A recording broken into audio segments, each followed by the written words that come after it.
Hey guys, Mr. Backerberg here. In this video we're going to look at complex solutions of quadratic equations. So remember, a quadratic equation is an equation that can be written in the form ax squared plus bx plus c equals 0. And anytime we're trying to solve a quadratic equation, one option we've got available to us is the quadratic formula. And one thing that we check as we're using the quadratic formula is the discriminant. And the discriminant is the b squared minus 4ac piece that's underneath the radical. And three things can happen with the discriminant. If the discriminant is a positive number, so if that's greater than 0, then there are two real solutions. If the discriminant is equal to 0, then there's one real solution. And typically we've said that if the discriminant is less than 0, or if the discriminant is negative, there are no real solutions.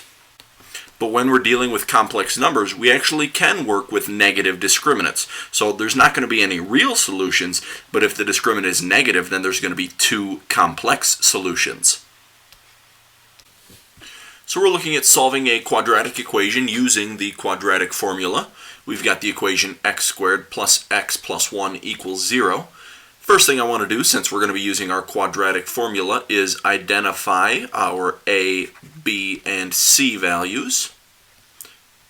My a value, if I look in front of the x squared, is 1. My b value, if I look in front of the plane x, it's also 1. And my c value in this case is still 1. First thing I'm going to check is the discriminant, so my b squared minus 4ac, so that's going to be 1 squared minus 4 times 1 times 1. So we get a discriminant of -3, meaning that we're going to have two complex answers. So if I start filling out the rest of the quadratic formula,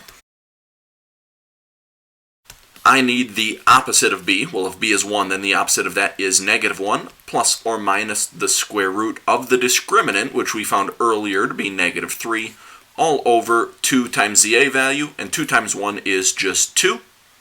Now, with that negative number underneath the radical, we can rewrite that as -1 plus or minus the square root of 3i. Now that's no longer a negative number underneath the radical, and this is still all over 2.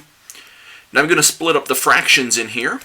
So we're going to have -1/2 plus or minus √3 over 2i. And I'm actually going to split this up a little bit further with the plus and the minus in there. So I'm going to turn this into -1/2 plus √3 over 2i. And then we're also going to have -1/2 minus √3 over 2i. So you'll notice that we have two complex answers here, and they're actually conjugates of each other. The one is -1/2 plus √3 over 2i, and the other one is -1/2 minus √3 over 2i. And that'll always be the case. Your complex answers will always be conjugates of each other with that plus and the minus in there from the quadratic formula. That's going to be it for this video. Thanks for watching.